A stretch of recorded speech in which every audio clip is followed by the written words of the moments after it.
Bom dia, boa tarde, boa noite. Em mais um encontro, estou eu aqui convidando a você, meu irmão, minha irmã, que participe comigo deste momento singelo de oração tão necessária nesses tempos de hoje, nesses tempos sombrios, em todos os sentidos. Seja porque essa doença, Covid-19, ainda nos assombra a todos, seja porque as condições do país ainda estejam muito turbulentas, é momento de oração. Todos nós temos os nossos problemas pessoais e esses problemas não cessam. Realmente é um mundo de provas e expiação. Expiação ou expiações que todos nós estamos sujeitos a passar. Mas não devemos fraquejar, não devemos nos abater. Sigamos firmes, meus irmãos, e nos apoiemos uns aos outros para que este meu intento de ler ao acaso o Evangelho e divulgar, não só no meu canal, mas também para o grupo ou os grupos espíritas que se interessarem, pois eu faço de maneira sincera, abnegada, sem nada em troco. Assim, irmãos e irmãs do caminho, precisando tanto quanto cada um de vocês, porque os momentos de aflição, eles vão e vêm, mas quando eles vão, temos que enfrentar.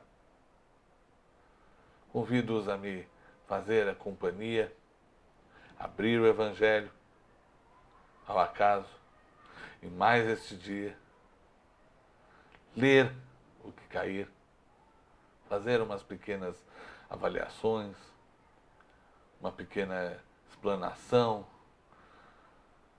algumas correlações com as demais obras de Kardec, e assim possamos compreender melhor não só a obra de Kardec tão necessária, mas compreender melhor a vida e compreender melhor os porquês de cada coisa.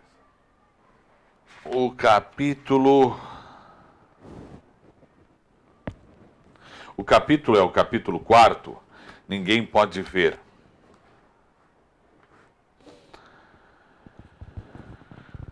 Já havia saído em uma reunião anterior uma lição sobre a encarnação é uma punição e somente os espíritos culpados é que lhes estão sujeitos? Farei novamente a leitura e darei sequência a um trecho que eu achei necessário depois de detida a leitura. A passagem dos espíritos pela vida corpórea é necessária para que eles possam realizar, com a ajuda do elemento material, os propósitos cuja execução Deus lhes confiou. É ainda necessária por eles mesmos, pois a atividade que então se veem obrigados a desempenhar ajuda-os a desenvolver a inteligência. Deus, sendo soberanamente justo, deve aquinhoar equitativamente a todos os seus filhos. É por isso que ele concede a todos o mesmo ponto de partida, a mesma aptidão, as mesmas obrigações a cumprir e a mesma liberdade de ação. Todo privilégio seria uma preferência e toda preferência uma injustiça. Mas a encarnação, para todos os espíritos, é apenas um estado transitório. É uma tarefa que Deus lhes impõe no princípio da existência como primeira prova do uso que farão de seu livre-arbítrio. Os que executam essa tarefa com zelo sobem rapidamente e de maneira menos penosa os primeiros degraus da iniciação e gozam mais cedo o resultado de seu trabalho. Os que, ao contrário, fazem mau uso da liberdade que Deus lhes concede, retardam o seu progresso. E é assim que, por sua obstinação, podem prolongar indefinidamente a necessidade de se reencarnarem. E é então que a encarnação se torna um castigo. Observação. Uma comparação vulgar nos fará melhor compreender essa diferença. O estudante não atinge os graus superiores sem ter percorrido a série de classes que o levam até lá. Essas classes, por mais trabalho que exijam, são um meio de atingir o fim e não uma punição. O estudante laborioso abrevia a caminhada, encontrando menos dificuldades.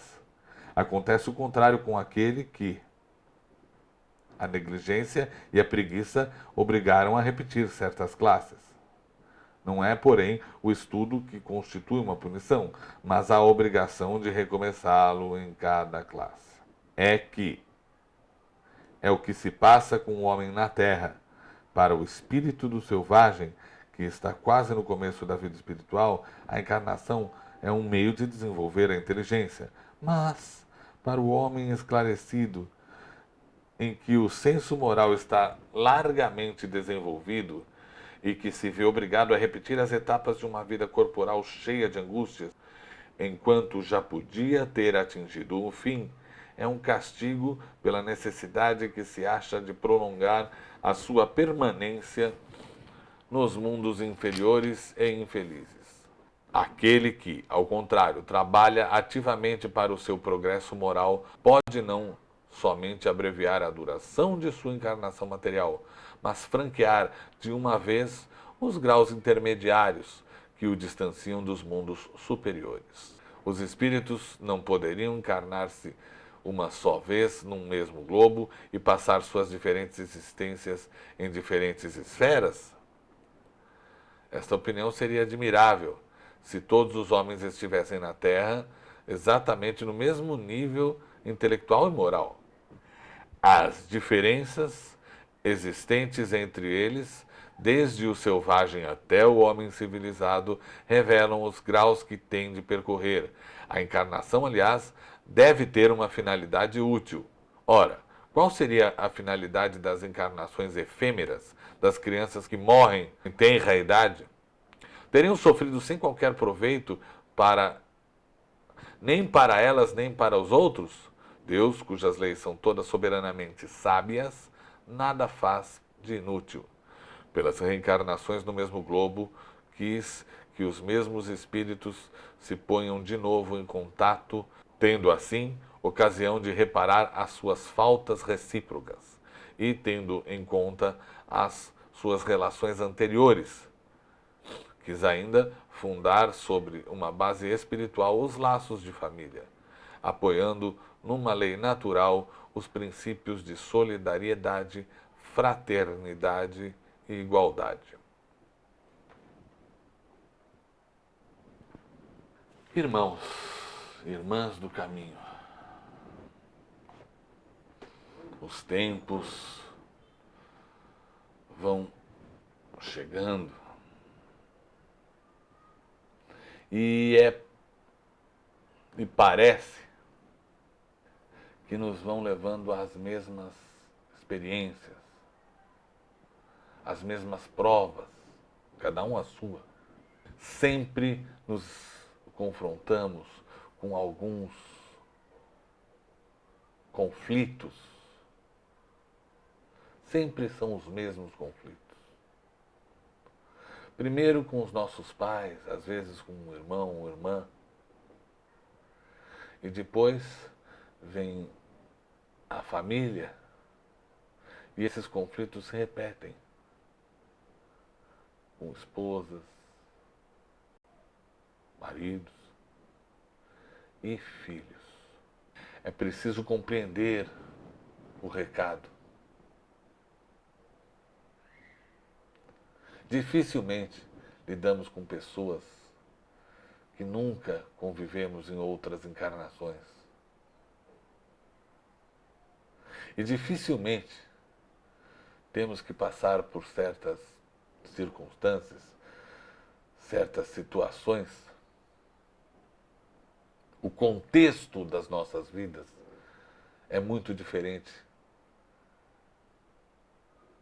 Principalmente Se não suplantamos aqueles conflitos e mais, se não aprendemos a lidar com aquelas questões, se não depuramos a nossa alma, se não nos tornamos melhores hoje do que fomos ontem. As reencarnações sucessivas são a prova da justiça absoluta de Deus. Era aquilo que faltava no conceito de justiça divina e que a Igreja Católica e as outras religiões de matriz cristã sempre tentaram explicar, mas a falta de resposta para situações como a morte de um filho antes de um pai, e às vezes em tenra idade, deixava a resposta por conta dos mistérios de Deus. Certamente há mistérios nos desígnios, nos conceitos, em Deus. Nós lemos não só nos Evangelhos, não só no Antigo Testamento, mas nós lemos na obra de Kardec, os Espíritos disseram. Há respostas que não foram respondidas nos livros da codificação, principalmente no início do Livro dos Espíritos. Porém, quanto à reencarnação, as reencarnações sucessivas,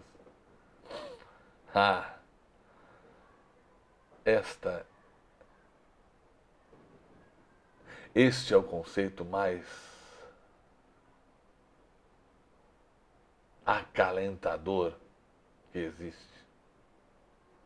Acalenta-nos porque explica as mortes prematuras dos nossos filhos e filhas, explica as grandes confusões, explica os grandes ódios entre pais e filhos, irmãos e irmãs, que se juntam e depois se separam. Mas Deus não se separa de nós. Deus é infinitamente bom, infinitamente justo. E em sua infinita bondade, permite,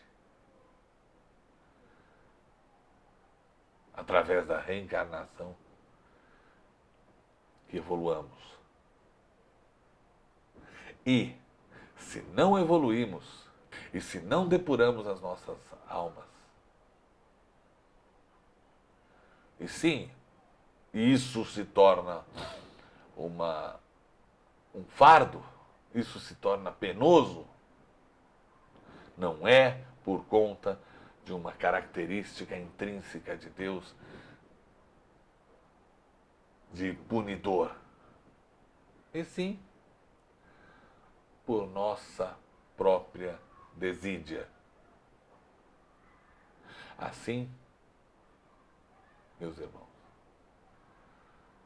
a lição do dia de hoje nos exemplifica de forma clara o porquê da não punição das reencarnações sucessivas. E ao mesmo tempo que nos abre os olhos para a chave da evolução.